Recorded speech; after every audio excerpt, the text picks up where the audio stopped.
concurseiros e concurseiras, voltando à nossa aula. Neste momento iremos abordar o assunto verbos. Nesta aula nós vamos começar apenas com definições. Verbo é uma matéria um pouco extensa, então vamos devagar, vamos só com definições. Verbo é a palavra que indica ação, movimento, estado ou fenômeno meteorológico. Pode sofrer variações de acordo com suas flexões. O verbo possui as flexões de modo, ou seja, indicativo, subjuntivo, imperativo, flexão de tempo, presente, pretérito e futuro, número e pessoa singular e plural, e voz, ativa, passiva e reflexiva.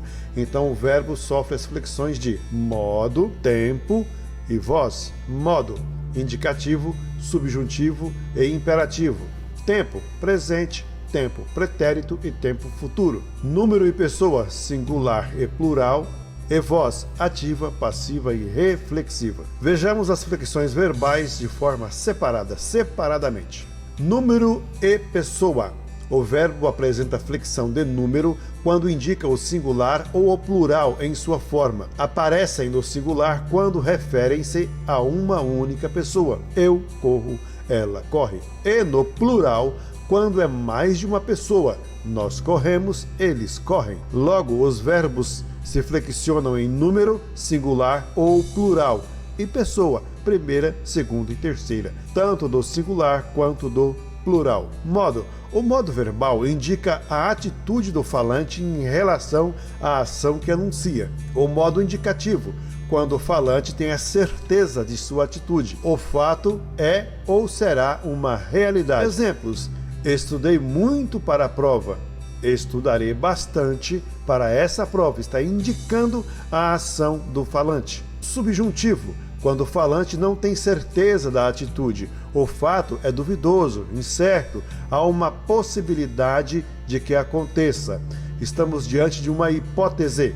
Pode acontecer ou não. Exemplos: pode ser que eu estude hoje. Se eu fosse você, estudaria. Estamos dentro das hipóteses, há uma possibilidade de acontecer. Modo imperativo, quando o falante expressa uma ordem, um pedido ou um conselho. Exemplo: não sejas tão indisciplinado, sê tu uma bênção. Então, esses verbos estão no modo imperativo, estão dando uma ordem, um pedido ou até um conselho. Não sejas tão indisciplinado, estude para o concurso. Tempo. Os tempos verbais são 3. Presente, pretérito e futuro. Vejamos, presente tem relação com um fato ou ação que ocorre no momento em que se fala. Exemplo: a professora está muito bonita hoje. Certamente a professora foi lá, deu um tapa no visu, foi até o salão, deu aquela ajeitada, o menino olhou e disse: a professora está muito bonita hoje. Pretérito tem relação com um fato ou ação que ocorreu anterior à fala. Exemplo: a professora estava muito bonita ontem. O aluno olhou para a professora e lembrou-se dela. Ontem ela estava muito bonita. Futuro tem relação com um fato ou ação que irá ocorrer posteriormente à fala. Exemplo: a professora estará mais bonita amanhã, pois é nossa formatura.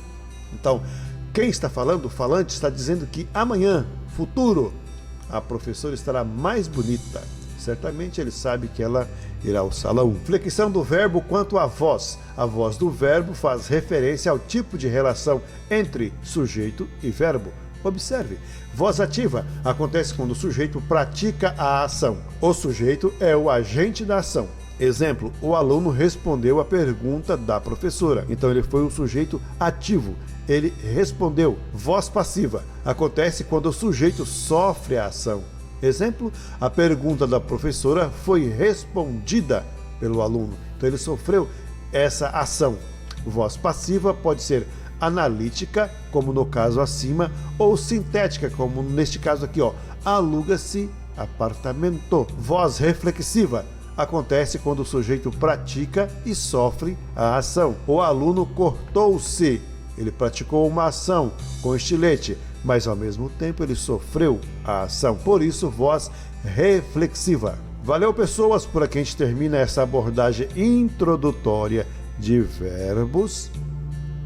Por que eu estou parando por aqui nessa parte introdutória? Porque porque com isso a gente fecha as 10 classes de palavras da língua portuguesa e com isso a gente consegue fazer análise morfológica, ok? Daqui a pouco a gente volta com a análise morfológica.